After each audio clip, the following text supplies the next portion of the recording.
साथियों, 25 अगस्त को रक्षा मंत्री राजनाथ सिंह ने कुछ ऐसा किया कि पूरी दुनिया की आंखें खुल गई हैं। भारत के पड़ोसी दुश्मन चीन और पाकिस्तान की हवा टाइट है। साथियों, आइए इसे समझने की कोशिश करते हैं कि भारत के रक्षा मंत्री राजनाथ सिंह ने क्या किया है। 25 अगस्त को साथियों, रक्षा मंत्री राजनाथ सिंह ने भारत की कन्वेंशनल मिसाइल टेक्नोलॉजीज को प्राइवेट कंपनियों को ट्रांसफर करने का ऑर्डर दे दिया है।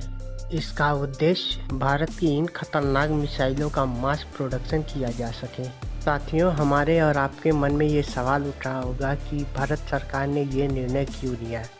आइए इसको एक एक करके समझने की कोशिश करते हैं। साथियों, आपके मन में सवाल उठ रहा होगा कि भारत सरकार अगर इन टेक्नोलॉजीज को प्राइवेट कंपनियों को दे रही है तो इसका प्रोडक्शन कितने गुना बढ़ेगा। दोस्तों, ये अभी तय नहीं हुआ है, लेकिन कुछ प्राइवेट कंपनियों के नाम सामने आए हैं जो कि इन मिसाइलों को बनाने का काम करेंगी, जिसमें टाटा, एल&टी, रिलायंस और अडानी डिफेंस नाम सामने आया है। ये कंपनी साथियों इनका मास प्रोडक्शन कर सकती हैं, लेकिन इसके लिए ज़रूरी क्वालिफिकेशन है। अगर ये कंपनियां क्वालिफिकेशन पूर्ण कर लेती हैं तो ये मास प्रोडक्शन कर सकती हैं इनका। अब साथियों, सवाल उठता है कि भारत सरकार ने ये डिसीजन क्यों लिया। तो इसका साथियों सीधा सा जवाब है, भारत सरकार इम्पोर्ट डिफेंस को कम करना चाहती है, साथ ही एक्सपोर्ट को बढ़ाना चाहती है। इसीलिए भारत सरकार ने अपनी कन्वेंशनल मिसाइल टेक्नोलॉजीज को प्राइवेट कंपनियों को देने का फैसला किया है। अब साथियों, सवाल उठता है कि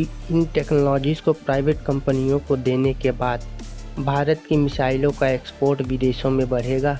तो इसका जवाब है हाँ, लेकिन साथियों इसका एक्सपोर्ट कितना बढ़ेगा ये अभी कोई आधिकारिक जानकारी नहीं है। अब साथियों, आपके मन में सवाल उठ रहा होगा, क्या भारतीय प्राइवेट कंपनी DRDO के साथ मिलकर इन मिसाइलों का मास प्रोडक्शन करेंगी। तो इसका जवाब है हाँ। साथियों, भारत की private company development production partner के रूप में DRDO के देख रेख में इन मिसाइलों का उत्पादन करेंगी। साथ ही साथ सिस्टम इंटीग्रेशन का काम भी DRDO की देखरेख में होगा। अब साथियों, इससे पता चलता है कि भारत सरकार डोमेस्टिक मैन्युफैक्चरिंग में छलांग लगाना चाहता है।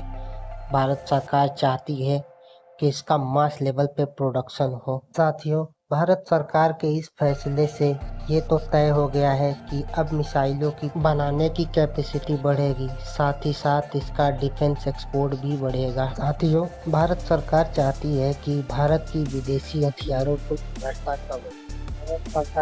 मेक इन इंडिया का सपना हर चुनौती का सामना करने के लिए तैयार। आत्मनिर्भर भारत। भारत सरकार का सोचना है कि आने वाला युग भारतीय हथियारों का हो।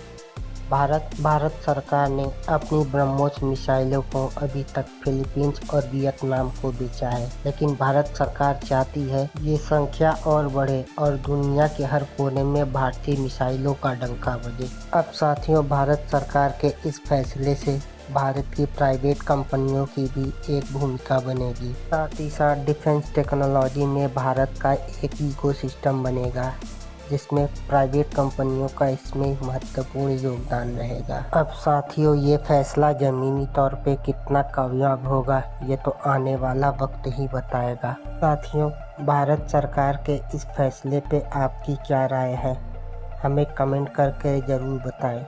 साथ ही साथ अपने सवालों का जवाब पाने के लिए हमारे वीडियो में कमेंट करें। साथियों, अगला वीडियो आप किस टॉपिक पे चाहते हैं हमें कमेंट करके ज़रूर बताएं, ताकि हम आपके लिए अगला वीडियो बना के ला सकें।